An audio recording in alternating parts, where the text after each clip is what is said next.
Today is the feast day of jolly old Saint Nick, and you'll never guess what made him tick.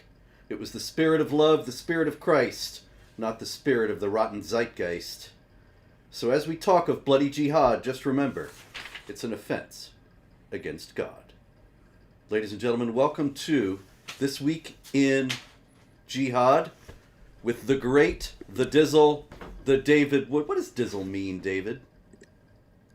What is that all about? It was just Dizzle? it was just a it was just a joke. Now I have to tell the story, but years ago, Nabil and I had a friend named Nate who was in a band, and so he played guitar, and the guy was a rapper. His name was Nick, and so one day we're in the car, and I go, Nick, Patty Whack, give a dog a bone, and he goes, D Dog Dizzle, won't you call me on the phone? And, so he continued with the rhyme, and then I started just joking around, calling myself D Dog Dizzle. Then my kids eventually heard me, and they started calling me Dizzle instead of Dad, and that's how that. And then I just started doing it. I was mainly doing it as a joke for a while, but then it stuck. See, this is a beautiful thing. This is why it's so important for us to ask questions, because then you get right at the lore that formed the world we live in today. And that's really what it's all about. So thank you for that, David Dizzle. And I thought it was some kid, as being an old man, I thought it was some kid thing that I missed, because I have missed most of the last 20 years, except for the jihad. And so, ladies and gentlemen, we have plenty of jihad for you. This is one of our friends Yeah, who has taken to endorsing jihad these days. I don't know if you saw her video, but you see that she's talking about Quran 434 and righteous women are devoutly obedient, saying that, isn't this great, because it says men are the protectors of women. And so that makes it all yep, okay, you see. What do you think? Is she in for yeah, a rude especially awakening? yeah, especially because that's the verse that says you can beat the crap out of your wives if they're not obedient. And we look, and you'll have, of course, Muslim apologists saying, although I would guess they'll be more honest about it now, since the same people who are saying, no, this just refers to tapping her lightly with a toothbrush. It's just like this. You just give her a little tap like that. A little tap, that's all it is. The same people who are saying that were the same people who were telling us that there's no death penalty for apostasy, and Islam doesn't allow the taking of sex slaves and doesn't call for the violent subjugation of the world. It's the same people who are saying that stuff. So Muslims have gotten more honest in recent years as they realize the lies aren't working. But Muslims will still say that, this isn't. It's not like it's going to hurt all that bad or something like that. When you've seen the sources, Sahih al-Bukhari says that a woman was beaten until her skin turned green. Muhammad rebuked the woman for being a bad wife, not the husband for beating her until her skin turned green. The same hadith where Aisha said that she hadn't seen anyone suffering as much as Muslim women. She hadn't seen any women suffer as much as Muslim women. So this is Aisha, who grew up around the polytheists of Mecca, and she said, man, women had it good under the polytheists. Now we just get the crap beaten out of us on a daily basis. Yeah, and now we have woke millennial leftists saying, hey, this sounds great. They have to take care of us financially. So if they beat us a little bit, what's the big deal? We're getting the free money. And that's really what it's all about. It is. Okay. Yep. And just so she knows, there are plenty of Muslim men out there who'd be willing to give her a crash course. But I'm not sure that her glorious pink hair would survive such an arrangement. No, it wouldn't, but it'll be under a burqa, so. Yeah, nobody would actually see it anyway. All right. This is, what's her name? Annalena Baerbock. And so she is the foreign minister of the Federal Republic of Germany. And she has now made a promise that she's going to bring in from Afghanistan special 25 Sharia judges. 4 French hens, 2 turtle doves. Anyway, 25 Sharia judges for Germany. And really, what could go wrong, David? After all, you've got Sharia, you need Sharia judges. Yeah, of course you do. And let's not forget that was Hitler's dream. That's right. That's right. He's the he's the one who said, "Man, if we didn't have this Christianity holding us back from the violence I really want to commit, if we had something like the Muslim religion, we'd be unstoppable. We'd conquer the world." And they're getting what Hitler longed for. Yeah, you gotta wonder, if there have been people just biding their time thinking, hey, this is a great thing. We could just bring in a lot of Muslims. They'll Islamize Germany, and we'll be right where we were hoping to be in 1935. Anyway, this is what happens when you do that. The big story of the week, David, comes, I'm sure you've heard, out of the Philippines, where during a Catholic Mass last week, there was a bombing, a jihad bombing. 4 people were killed and many others were injured. This was a mass being held in a school gymnasium, and it was done apparently in revenge for the killing of 11 jihadis by the Philippine military a few days before that. But really, if the jihadis don't kill, if the military does not kill jihadis, are the Catholic masses safe, David? No, of course not. And it's just once again, it's looking. I mean, think what do they? What do these Catholics over church have to do with what's going on? It's everything. Everything is always an excuse to attack Christians. Indeed. You. Hey, this place messed up my falafel. Dang it! Let's go kill a bunch of Christians. That's it, man.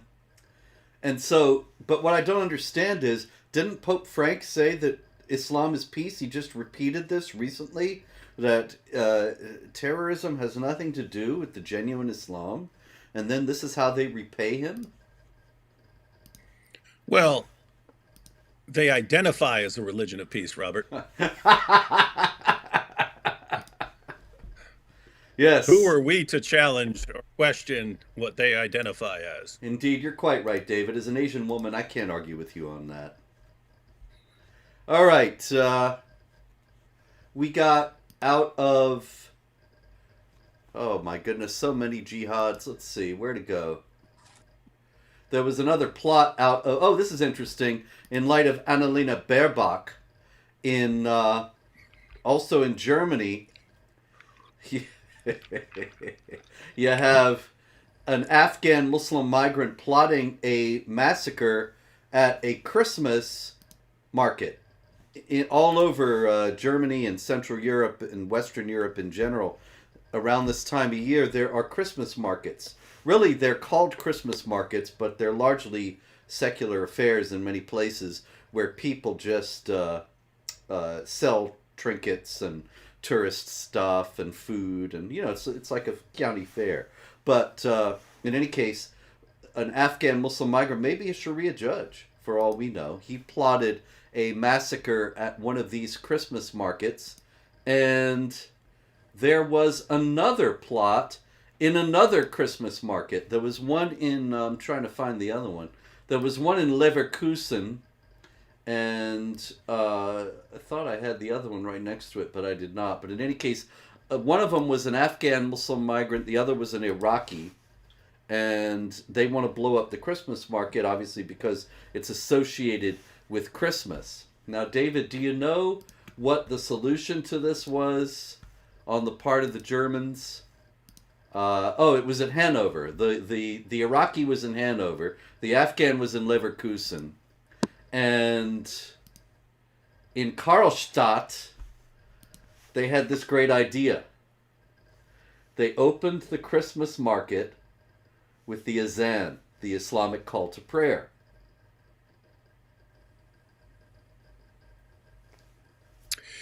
Genius move, Yep, am I what right? could go wrong there? What could possibly go wrong? Yeah, when you asked what they were going to do in Germany, I was like, I don't know, make these guys the next prime ministers, co-prime ministers of Germany, or something like that. It's got to do something. The But the the no, I mean, Reichskanzler, the yeah, if Chancellor. people want to, if people want to understand why guys would attack a Christmas market, there are. It's a similar idea to wanting to attack the Ariana Grande concert years ago, or why they would kill people coming out of concerts. It's you have lots of jihadis who believe that as long as they're targeting unbelievers, then if they kill some Muslims in the at the same time as collateral damage, no problem. Allah's not going to hold that against you. But you have other jihadis who really, really, really want to make sure that they don't kill their fellow Muslims, even as collateral damage, and therefore they attack places where you couldn't actually be a sincere Muslim and going to that event. So you couldn't be, in their reasoning, a sincere Muslim going to an Ariana Grande concert. And therefore, you can mass murder outside of there. But the same thing with the Christmas market. If you're a Muslim at a Christmas market, you're already in trouble. And so yeah, they target Christmas markets. There's also people also don't realize how like ingrained this is from the Dawa guys. There are all these videos of Dawa guys saying that celebrating Christmas is worse than murder. It's worse than murder. So when you actually go massacre people and kill a bunch of people at a Christmas market to try and make fewer people celebrate Christmas, I mean, it's like you were stopping a bunch of murderers. It's better than that. It's more important. Now, what is the logic? There is a logic to this. So, can you spell out for us, please, this twisted logic that says that makes it clear that celebrating Christmas is indeed worse than murder?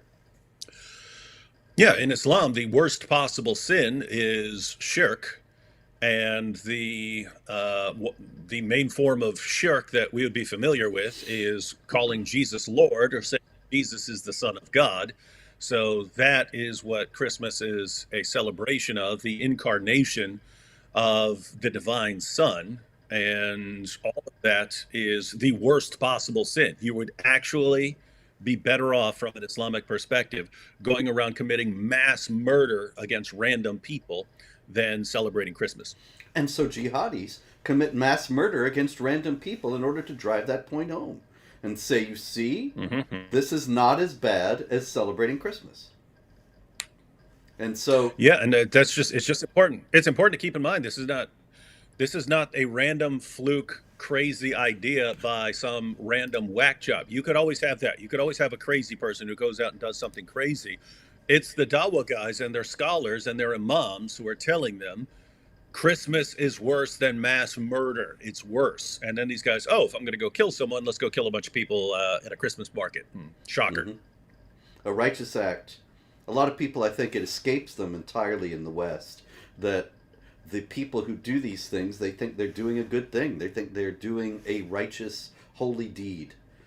And so, but surely in Karlstadt, where at the Andreasmarkt, it's labeled a Christmas market in the headline. I don't know. Andreasmarkt is probably some feast of Saint Andrew, which was November 30th. But in any case, the Andreasmarkt was started by the call to prayer. That'll keep the jihadis away, right? It's sort of an antidote. Mm-hmm. Yeah, that's the magic right there.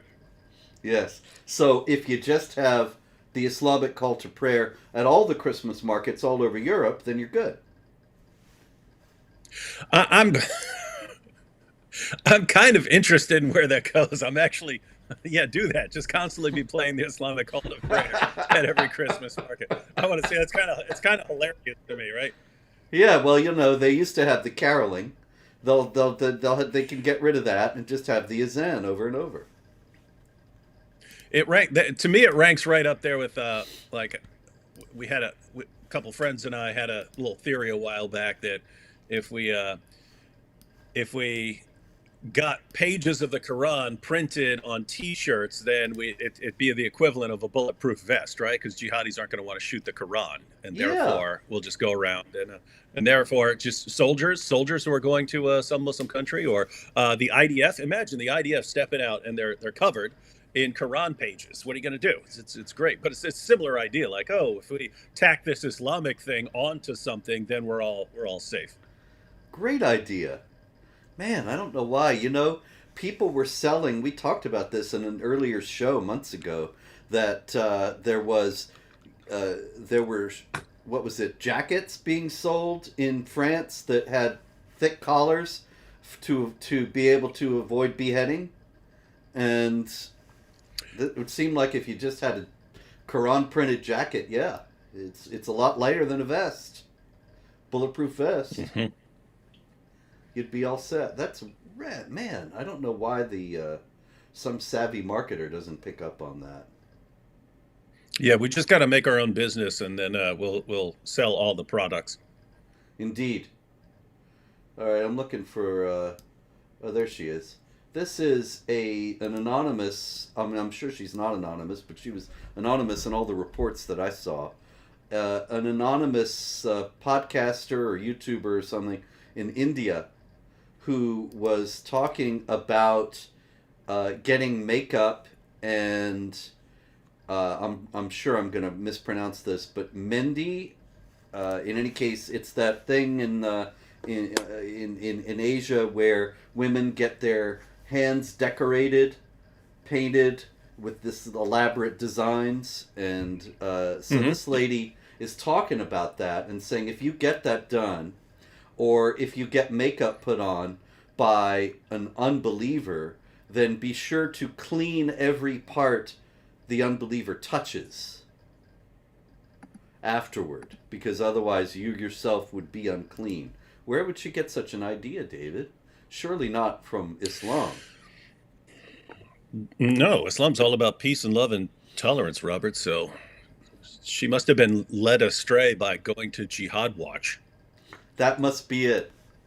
It's the nefarious influence of Jihad Watch. So They're all getting it actually, from you, Robert. the Quran actually says in 928 that the unbelievers are unclean, and so this is just standard, straight from the factory issue Islam. There is nothing unusual about it. The only unusual thing is that people don't actually realize that Islam really teaches these things.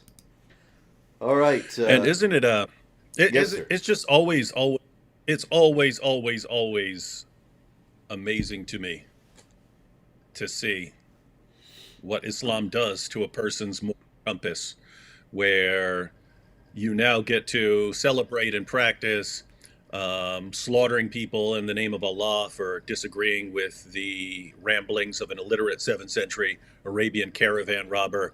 Beat your women into submission.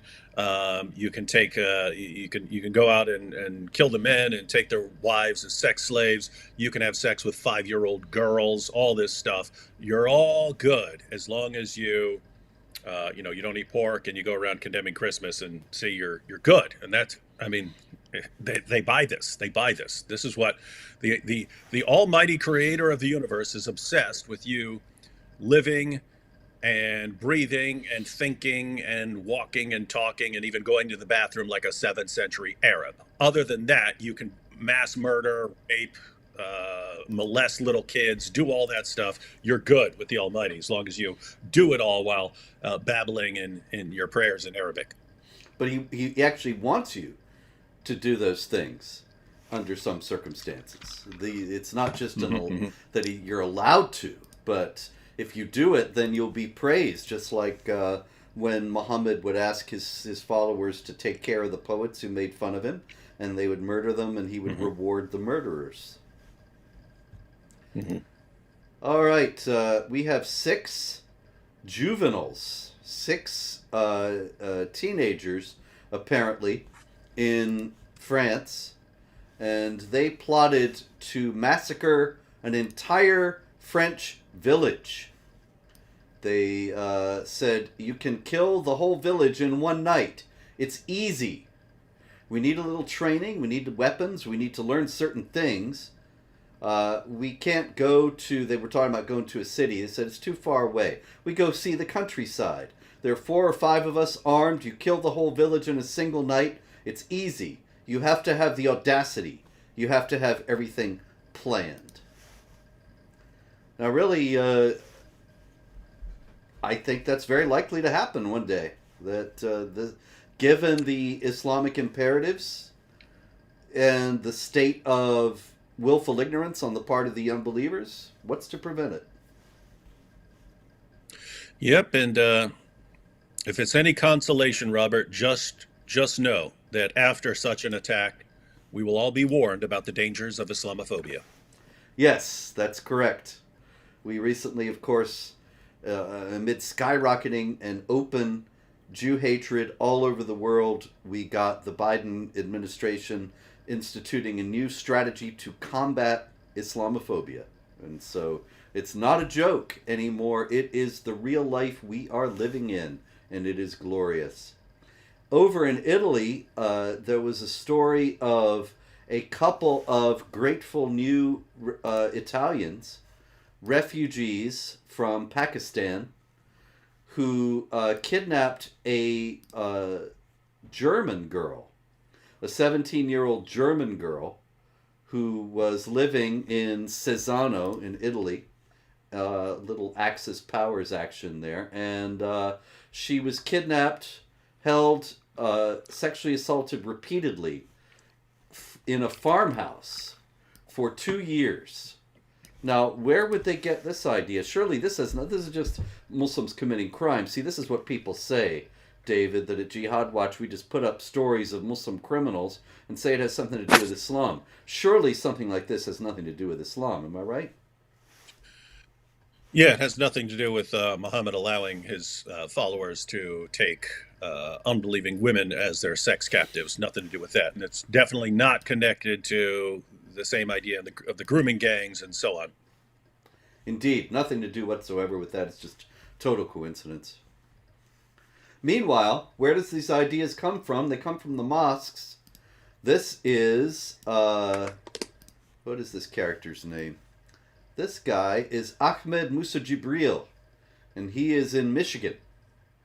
And he was preaching not long ago in front of his impressive bookshelf, and he said that jihad is the term for holy war in Islam. Now, David, I have frequently been called an Islamophobe for suggesting that jihad had anything to do with warfare. Have you had that experience? Yeah, only about 800 billion times. So Yes. the main claim, I actually saw this on so many TV shows like Law and Order and various shows and so on, when they would bring up jihad and someone would say holy war and they would say, no, the words holy war do not occur in the Mm-hmm. Quran, and it's all made up. So haha, you Islamophobe. And we're talking about the concept, right? We're talking about the concept. Fighting for Allah is definitely, indisputably, a concept that runs throughout the Quran. And it's jihad. Muhammad was asked what the best kind of jihad is. He said the sort of jihad where your horse gets wounded because you're fighting in battle and so on. You've got 929. Allah defines fight. 9:111, where Allah defines fighting in His way as slaying and being slain. And somehow we're so stupid that when a Muslim organization launches that's my jihad, what's yours? My jihad is just getting the kids to school on time and then going for a workout. People fall for that nonsense. And it would be one thing if it was a Muslim organization that actually believed this stuff. It never is. It's always organizations who know exactly what jihad is and are just trying to keep everyone in the dark while they advance it. Well, David, Ahmed Musa Jibril, he's had enough of this. And he says, yes, there is holy war in Islam. It is jihad. This may be a surprise to many who grew up in the West, especially those who were born or grew up post 9/11, because of the growing number of hypocrites who are spreading the American Zionist Islam.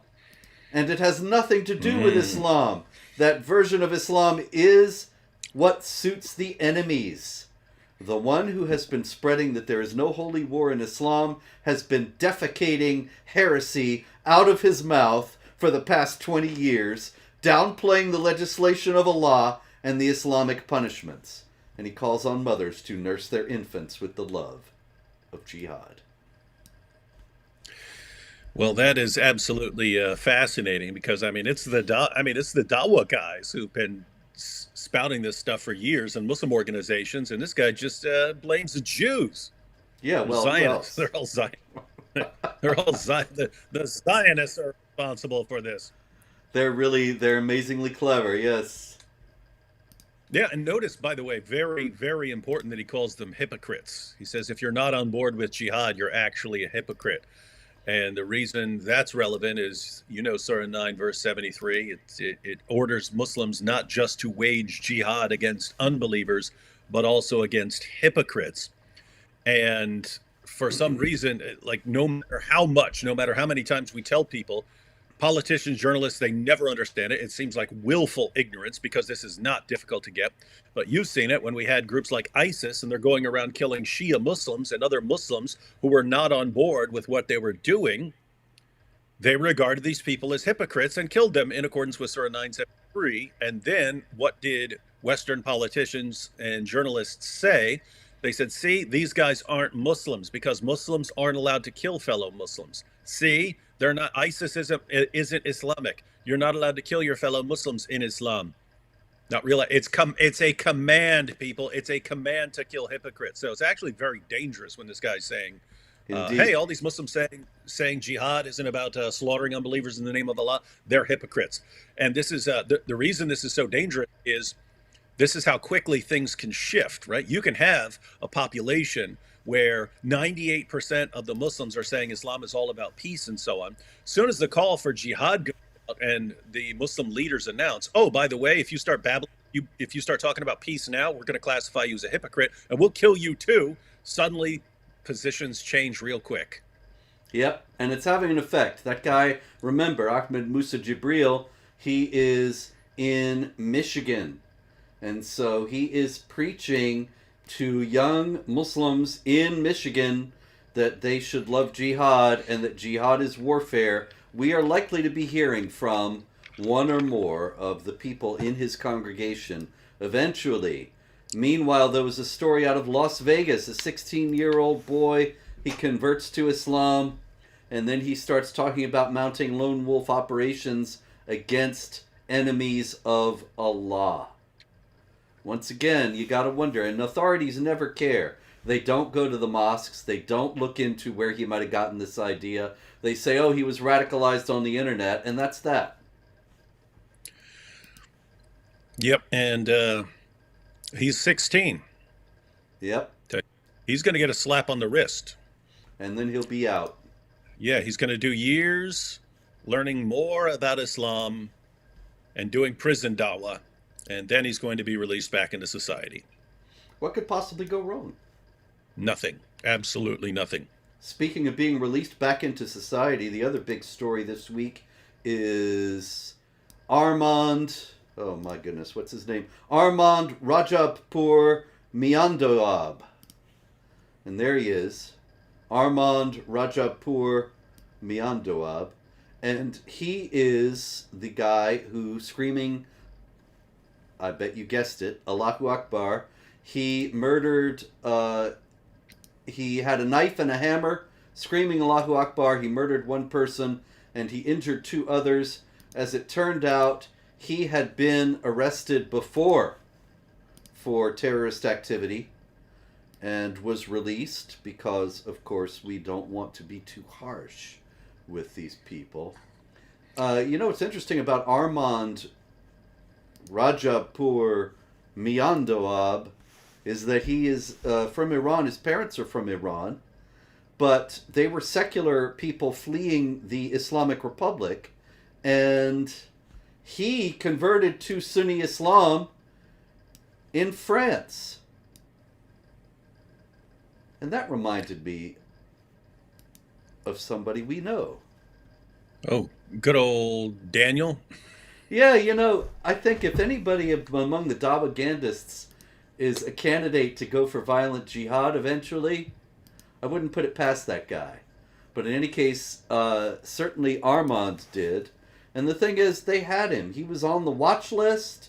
He was a previous offender, and yet he was free to walk around with a knife and a hammer, screaming Allahu Akbar, killing people, because he was classified as mentally ill. Um, or because he was classified as someone who is not going to spread COVID. Yes, he was wearing his mask. Mm-hmm. You gotta love him for that. But in any I'm, case, I'm just saying, if he's worried about not spreading COVID, is that really someone who's going to kill a bunch of people? Come on. yes, clearly he's a responsible individual. He's reformed. So anyway, that's the. There's a lot of anger about this. It's interesting to me how sometimes these things catch attention and sometimes they don't. David, how many times over how long have we been doing this?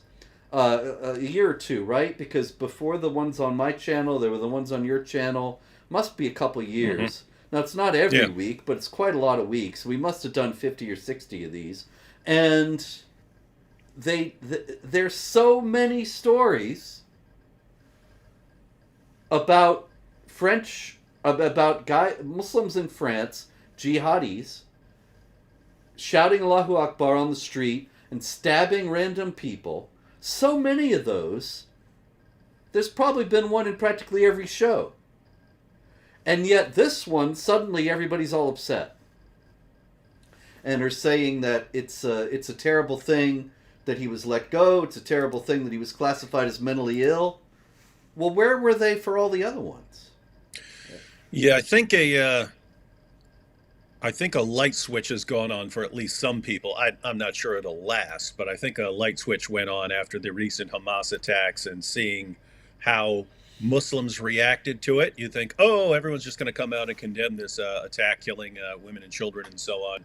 And then they find people around the world and people in European universities and so on who are all celebrating it and praising it. And I think they're catching up. Wait a minute. Maybe this Robert Spencer guy was right all along.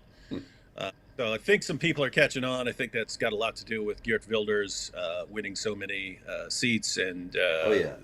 things going on and in other places as well. But yeah, seems like some people are going to catch on. The question is whether the politicians and journalists and educators of the world can crack down enough to silence everyone. Yeah, well, that's the race. That's the race we're in now. Whether there will be general awareness enough to break the stranglehold of those who want to criminalize discussion, honest discussion of Islam and jihad, or whether they will succeed in shutting us down, in which case I will see you in the gulag, David, or maybe we'll be in separate ones. I don't know. I'll be running that place. Been there, done that. All right. Actually, this is a case in point for what I was just talking about.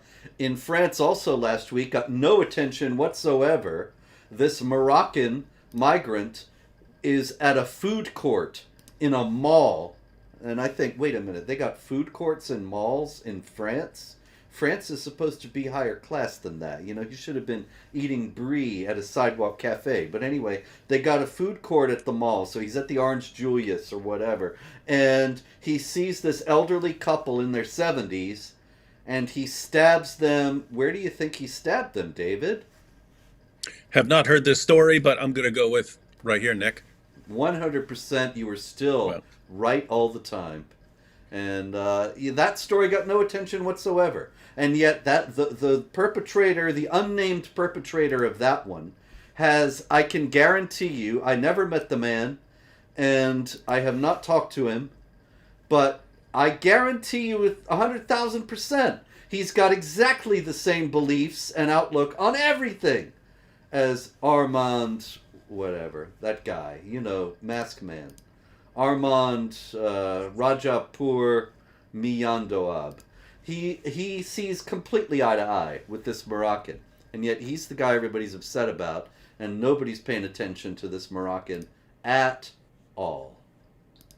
Well, a couple more people are a small price to pay for our religious diversity, Robert. Indeed, diversity is our strength, David. War is peace, freedom is slavery, ignorance is strength, and diversity is also strength. Okay, we got Dr. Wahid Shaida, and he is a doctor with the NHS. Dr. Wahid Shaida. And he is getting attention this past week because he came out in support of Hamas, said that Hamas was brave mujahideen, and so people are saying, wait a minute, we thought that everybody in Britain was moderate, and somehow this respected NHS doctor is in favor of Hamas. Should anybody really be surprised in Britain about that, David? No, absolutely not. The more terrifying thought for people should be, given that a lot of these guys believe that it's okay to be deceptive and to lie about your goals and intentions.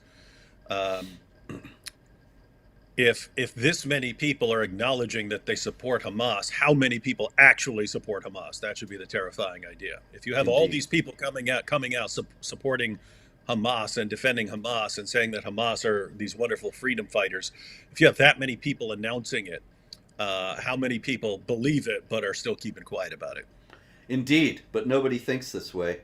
Got to pause a minute because there is something in the comments I wanted to address from the Lion of Judah. Not Judah, the Lion of Judah. Can you guys provide the sources for all the articles? It would be helpful to popularize on social media.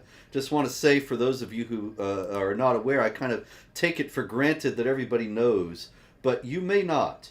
And that is the fact that I operate a website, a news website, called Jihad Watch, which is at jihadwatch.org. And it is updated many times daily with news and commentary about jihad activity. And every last one of the stories that we discuss on This Week in Jihad is at jihadwatch.org. I use jihadwatch.org as the source and gather a bunch of stories for David and I to speak about every Wednesday. So if you hear about a story here that you want to talk about on social media, all you need to do, I don't want to encumber the broadcast, our scintillating conversation here, with saying, oh, this is from this newspaper and that's from that newspaper and this is on page 34.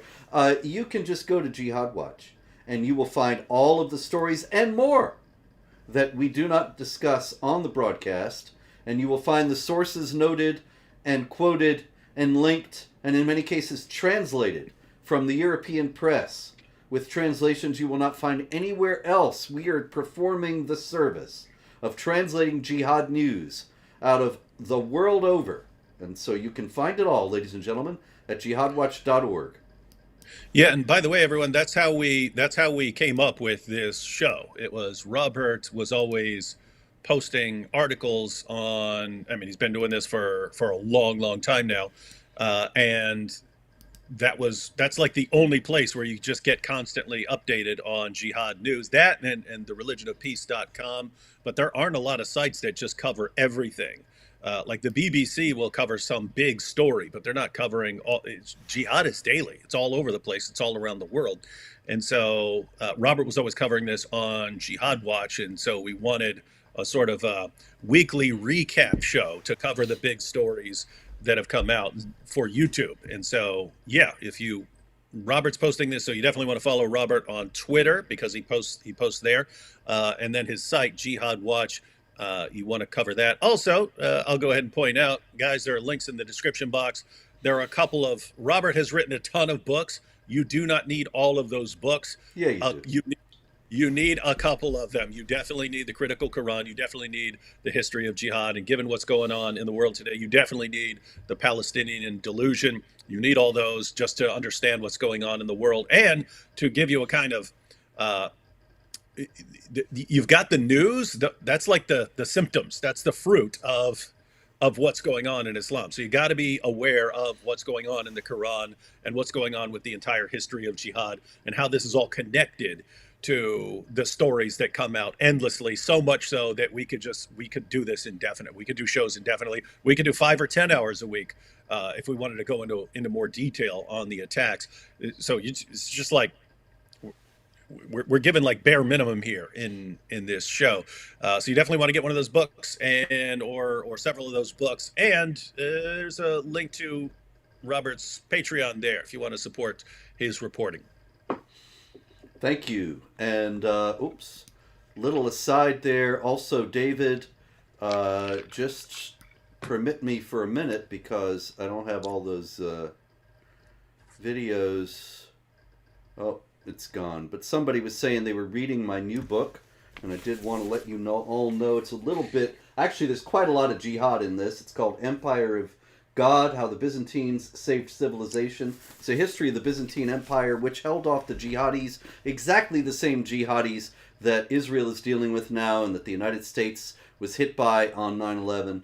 For 800 years, they held them off, allowing for the creation of the civilization of Western Europe, or Western civilization. Also gave the Western civilization many of those. Western Europe gave, the Byzantines gave Western Europe many of those ideas, so you might be interested in checking that out. There are a great many things we could learn from the Byzantines, including about resistance to jihad. But meanwhile, the jihad continues to spread, David. Wait, one second. Wait, yes, one sir. second. I just have to be fair. Oh, yeah? To be fair. You can't blame. To be fair, you can't blame Muslims for wanting to conquer Europeans when the Muslims were just down in Arabia minding their own business, living peacefully with Jews and Christians and everyone else. And the Europeans launched the Crusades at them for no reason. So, you can't blame all those jihadi freedom fighters for going on and trying to slaughter Europeans. Robert, just got to point that out. In the new book, the Crusades do come up because it was actually the Byzantine Emperor Alexios Komnenos who requested help from Pope. Pope Urban II, I believe. Anyway, I know I wrote the book, but that doesn't mean I have it memorized. I was about to say it's like you literally wrote the book. Okay. Yep. Anyway, he asked for help. The Crusades were the result. The Crusaders were a bit at odds with the Byzantines. It's a long story. You can get the whole story, but they did hold off the jihadis, pushed them back, kept them from conquering Europe, enabling us to have this conversation today, as well as to have values that differ from the values that are enunciated by Islam and the Quran. And that is what makes for the possibility of the respect for the individual human being, for the idea of the dignity of the human person, many things that are vital and foundational to the West. Anyway, meanwhile, the jihad is spreading. And we have spoken about this before, David, that we've covered a great many jihad attacks in Nigeria, and there are more all the time. But it's moving on now. Nigeria is actually, the non-Muslims, I'm sorry to say, in Nigeria are very much on the defensive. And the Muslims, for the first time, have power over the entire political apparatus in Nigeria and are consolidating their power there. And so it's moving on. And you have Togo, which is south of Nigeria. And in Togo, they reported that there were 30 deaths from jihad terror attacks this year in 2023. And Togo is not a place where we have seen a lot of jihad activity before. But now they're moving on as the jihad inexorably advances.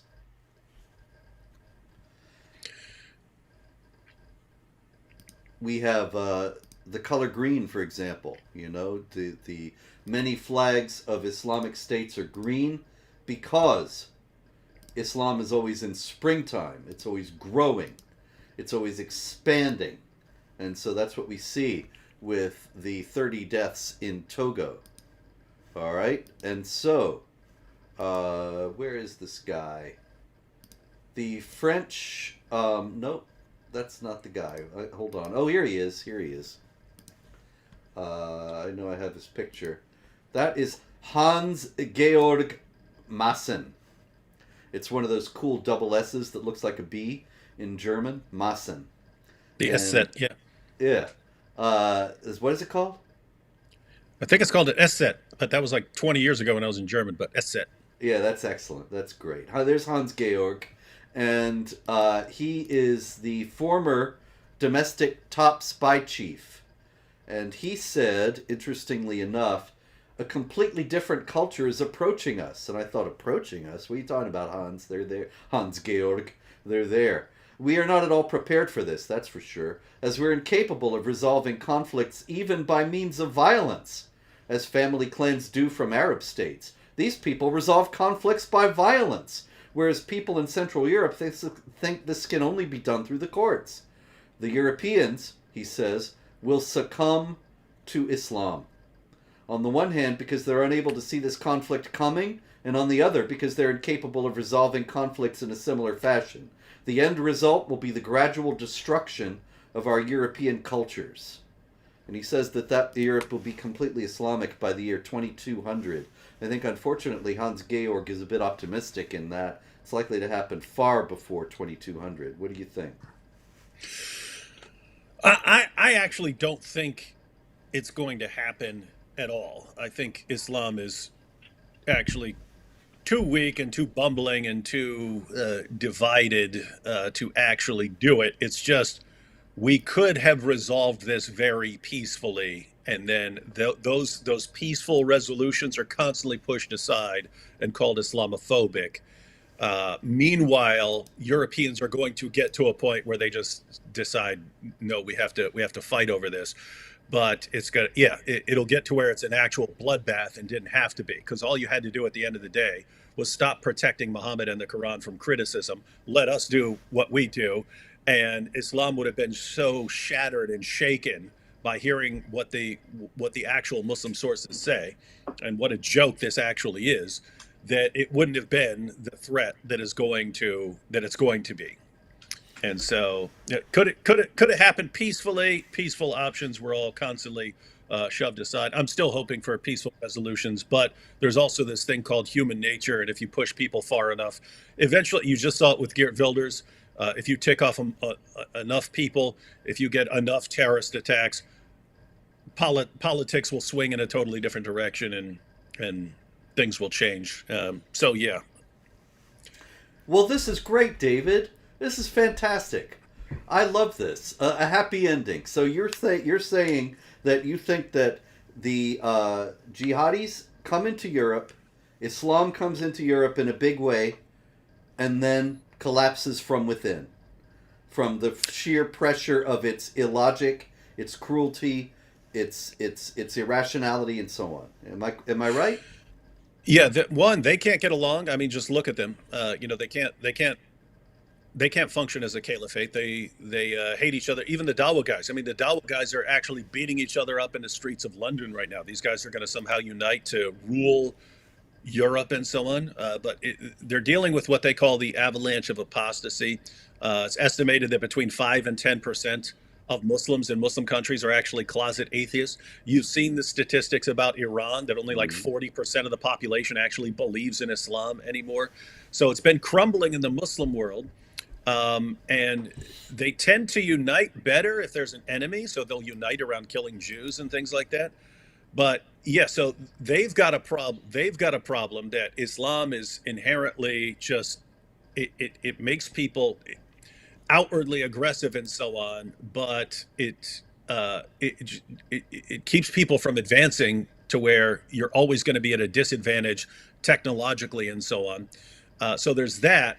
But yeah, it's just this issue of Europeans have been as tolerant as they like, insanely tolerant, like delusionally tolerant. There's tolerance, and then there's like an insane version of it, like, oh, you're raping our daughters? Oh, okay, well, let's defend you and your prophet. Like, oh, you just launched another terrorist attack? Well, let's bring you on TV to do dawah. It's like, okay, that's not tolerant. That's insane. But I think people are going to recognize it eventually, and they're not going to be insane anymore. But it just sucks that I think if we do not deal with it right now in any peaceful fashion, I just think it's an inevitable bloodbath, and I don't think Islam will win. Well, this is extraordinary. Very interesting perspective. One of the biggest obstacles to your assessment, of course, is the absolute pusillanimity of the Europeans, as we see also from a new story out of Germany. Yet again, eight Muslim gang rapists, all of them juveniles, gang raped and assaulted a 15-year-old German girl, and in Hamburg. They were all from migrant backgrounds. Some of them were born in Germany, but they all came from, they were all either immigrants or second generation Iranian, Egyptian, Kuwaiti, Armenian, and Afghan. And they were given suspended sentences. Now, I would submit to you that if they had been natives and they treated, if they committed a gang rape of this scale and treated a girl in that way, that they would have been given very large sentences. Oh, especially if it had been against a Muslim girl or something like that. Yes. Yep, would And have been. so, yeah, it would have been worse. Yeah. Also in Germany, this is the Armenian Genocide Memorial that was in Cologne, and there's been pressure on the people in Cologne to get rid of it for years from the Turks who live there, and they thought that it was an offense because, of course, Turkey has never admitted that there was an Armenian genocide, and so the Cologne city fathers, or whatever you call them, they finally succumbed and they got rid of the monument. Well, as you know, Robert, Hitler was actually inspired by the Armenian genocide. It showed him, like, if you would have asked someone back then, hey, can you just round up an entire population and haul them off in cattle cars and kill them? No, there's no way that would happen. But then you had the Armenian genocide, and he saw it and said, wow, you can do that. So he got the idea. And now you have people learning from the Turks yet again that you can actually cover up your genocide. So maybe Germany will once again follow the example of the Turks and say, not only could we get away with this, we can actually cover it up and pretend it never happened. So shut down Auschwitz. It never happened, ladies and gentlemen. Yeah, well, that's what Hitler said. Am I right? Who remembers the Armenians? So there you go. Meanwhile, did we deal with Las Vegas? I think maybe we did. The 16-year-old in Yep. Las Vegas wanted to make sure to get that in here. Oh yeah, it also in Germany. So many stories out of Germany this week.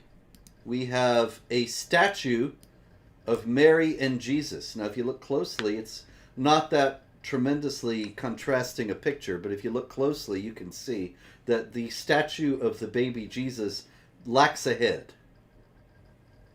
And the statue of Mary lacks a right hand. Now, nobody knows who did this, David. Nobody has any clue as to who might have done this. Do you have any ideas whatsoever? Do you have any possible hunch that might clarify what could have happened here? One word, Robert. Mormons. Mormons, of course. I don't think they like that kind of statuary. Although, on the other hand, I remember driving by the big temple in Salt Lake City one time, and they have an angel, if I recall correctly, an angel with a trumpet on the top of that. So I'm not sure they're completely against statuary of sacred figures. Yeah, but they're fed up, Robert. People have been making fun of them for years. They even did that Broadway musical making fun of the Book of Mormon. And so, if you just keep insulting someone's religion, they inevitably just slaughter everyone else and destroy statues. So, yes, Mormons. I'm going with Mormons. Well, there is another thing though. It's the head and the hand. Now, Can you think, in all your study of the great world religions, of any religion that says anything about striking, say, the neck and the fingertips? Something like that? I know Yeah, it's a real shot in the dark. I can't remember. It's got to be Book of Mormon, though. Yeah, it's got to be. I'm waiting for the musical about the Holy Quran, actually. We got to make it ourselves. There's no way around it. Yes. That would be great. Get some good songwriters in, give them 434, make a song out of it. Could do it. Could do a rap version. Yeah. Oh, with vocab as Prophet Muhammad rapping the rap. Well, the The people hey, memorize, right? The yeah, followers of Muhammad, they memorized it. yeah. So it'll be Muhammad, a hip hopera. Get it? Yeah, yeah, it's beautiful. We'll be rich. All right. This. Oh, I didn't mention also in terms of the spread of jihad in Africa that not only was there Togo revealing that there had been 30 fatalities in jihad attacks there, but also Burkina Faso, which is over towards the other area, the other side of Nigeria, and we had a jihad attack on a town there. 40 civilians killed. Interesting to note, civilians killed wholesale in a completely gratuitous attack, and there's no attention given whatsoever to that attack, even though the whole world seems to be very upset about civilian deaths in Gaza. And of course, no civilians ideally ought to be killed in warfare, but when Hamas is actually planning attacks from civilian areas, it's going to happen. It's also interesting to note that the United Nations is publishing figures of the casualties out of Gaza, and the casualties out of Gaza, the numbers are being supplied by the Gaza Ministry of Health. Who runs the Gaza Ministry of Health? Same people who run the UN, Hamas. Indeed. I said it. And so I you said it. got, you're right. And so The UN is Hamas, is ISIS. Live with it, everyone. the wild thing is, I looked at these figures. I gave them a close look yesterday for an article at PJ Media. And there are days where it says 341 people killed by Israel yesterday, including 675 children. They actually have the number of children killed growing larger than the total number of supposed casualties. And they just know nobody's paying attention. Nobody cares. Everybody just wants weapons to beat Israel with. And as you pointed out a moment ago, if the problem is really with civilians, I mean, we report on civilians being killed every single week. We do this show.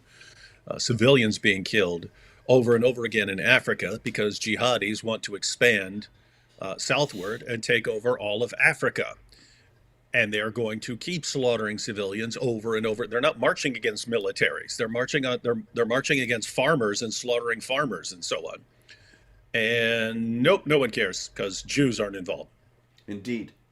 This just caught my eye. I gotta deal with this.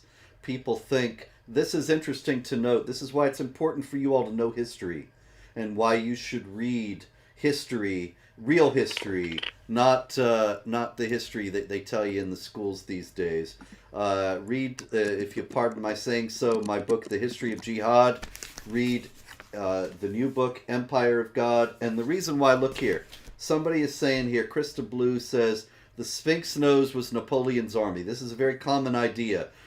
People claim that Napoleon shot off when he was in Egypt.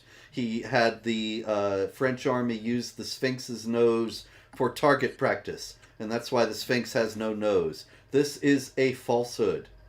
I don't actually remember the guy's name, but I've got it in the History of Jihad. There was a Muslim ruler who had the nose of the Sphinx removed, because if you remove the nose or the eyes, it removes it means that it's no longer a human image. And that's why you see Byzantine icons and all manner of Christian art, and the eyes are removed often, or the nose broken, because that means it's not a human image anymore and not a temptation to idolatry. But then, because Islam is the only religion that has a PR machine, they come back behind the jihadis who did this and say, this was done by infidels. And you find the same thing happening today. That nowadays Hamas kills all these Israelis, and then a few days later we hear people saying, oh, it was the Israeli army went in and killed them all. Well, this is just the same displacement of responsibility. And you need to be armed with genuine history and the real facts. That's why we're doing shows like this. Yeah, I just looked it up to verify, because I will question even you, Robert. I will Even question me. even you, because I don't know what kind of expert you are on the Sphinx, right? Yeah, No, you I did a studied. lot of research on this. Yeah, so Who yeah, I was, looked who it was up. the guy? You got it? No, I looked it up with this, yeah, the Smithsonian website. So I went to the Smithsonian because they deal with artifacts and so on. It says legends have passed over hundreds of years regarding the simple omission in this photograph of the Sphinx, blah, blah, blah, part of Gaza Pyramid complex in Egypt. Where is the Sphinx's nose? Many of us have heard the tale that a cannonball fired by Napoleon's soldiers hit the nose and caused it to break off. Sketches of the Sphinx by the Dane Frederick Lewis Norden were created in 1737, well before the era of Napoleon. These drawings illustrate the Sphinx was without a nose and clearly contradicts the legend. So we have drawings of the Sphinx before Napoleon, and it had no nose. So what happened? Well, they give the answer. The Egyptian Arab historian al-Makrizi wrote in the 15th century that the nose was actually destroyed by a Sufi Muslim named Muhammad Sa'im al-Dahar. In 1378 CE, Egyptian peasants made offerings to the Great Sphinx in the hope of controlling the flood cycle, which would result in a successful harvest.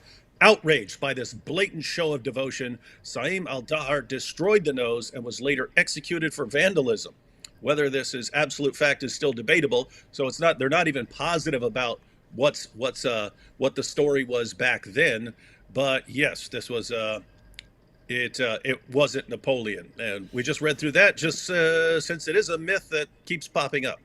Yeah, it wasn't. If it wasn't that guy, I guarantee you it was another jihadi, because they're the only ones with the motive that they need to remove the power of the Sphinx to inspire idolatry, and that means they have to make it not an idol by removing its human characteristics. So you read the history of jihad, you'll find this stuff out, ladies and gentlemen. It is carefully and abundantly documented so that David can check up on everything that I assert in it.